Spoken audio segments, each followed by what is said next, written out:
You know Cyberpunk?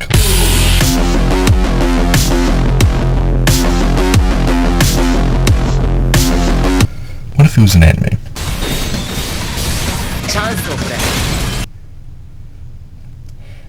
Well, it's too late. I've already started work on my pilot episode, so I am effectively chained to my desk when I'm not working my minimum wage job. Cyberpunk is a genre, means corpse rule the world, the general populace is abused for labor, and the development of technology is inversely proportional to the well-being of humanity. The only difference between sci-fi punk and reality is vibes. Real life doesn't have any.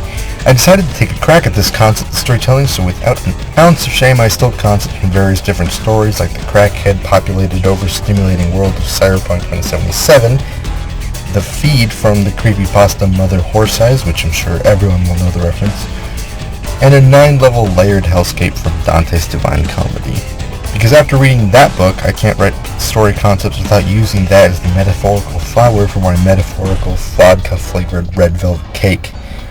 I'm calling my own future funk pilot episode Project Lethia.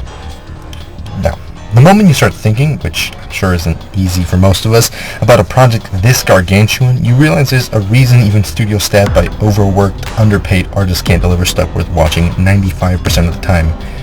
Browse Crunchyroll for even a few minutes and you'll see most of it is doo-doo water cold. My sister is my mom and I'm my own dad with an infinite cheat skill that makes me invincible, so I must kill the demon lord, but I decided not to because that would be boring, so instead I became an edgy demon lord and now I have a harem.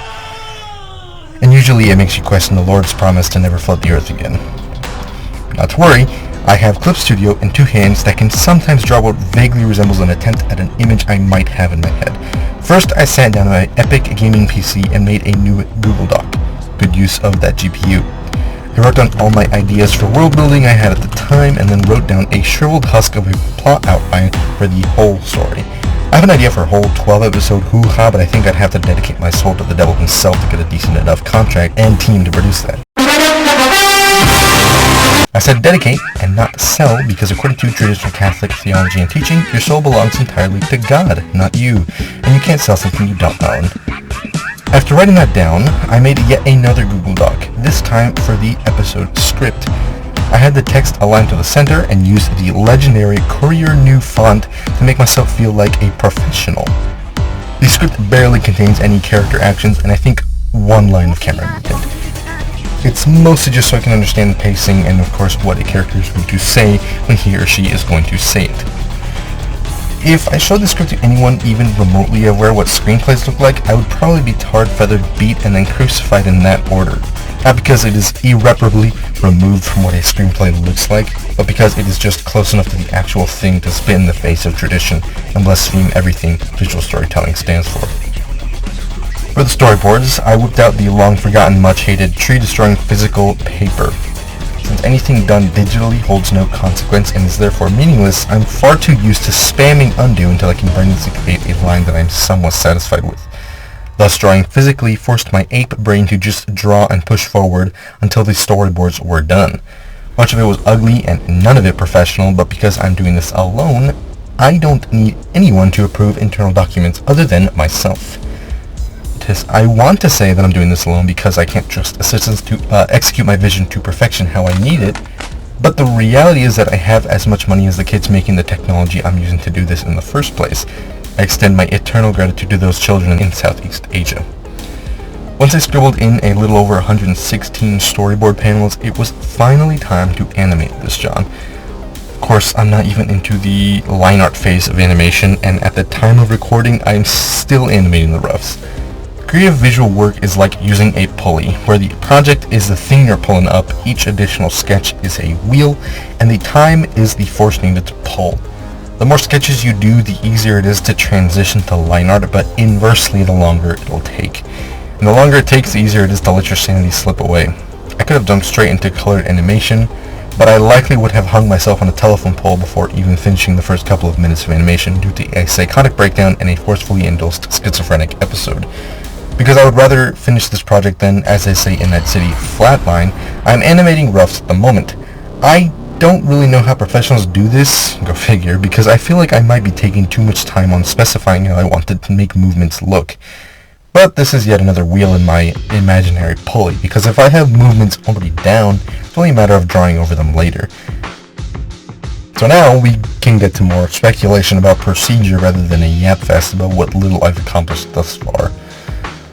For cuts with dialogue in them, I'm kind of just using a stopwatch and saying the lines out loud to get a rough estimate on how long I should hold a scene for. Usually this ends up being quite unhelpful. I know that studios typically pin down how long each cut should be by the second, but I low-key wanted to get to animation, so now I'm just figuring out that part out. And when I get fatigued with this animation, I turn to another project, my manga, Paradis, kind of detox. And if I get tired of that and still don't feel like animating, I make music. I have some of it here on YouTube, if you're interested, although now I'm mostly fumbling around with free instruments and samples to make stuff for this project, since, unsurprisingly, I have no money to license music or get anyone to make it for me. But I do have a Choom I met in college who reached out and just started making music for this project completely unprompted. At Micah Fuentes is his acting account on Instagram. He uses at stage name music for his music stuff, also on Instagram, and his YouTube is Micah in character. And all he wants in return is a character sheet for his online persona. No one more Giga Chad than that. Animating the roughs has been an oddly rewarding experience, actually.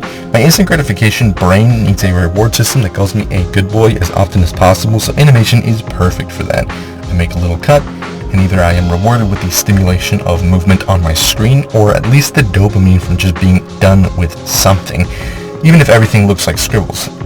I am considering hiring an assistant later for tweening, or most likely coloring and background, just because I know that I will once again feel the urge to use a sawed-off shotgun as a lollipop when I have to color 1,500 slightly different frames.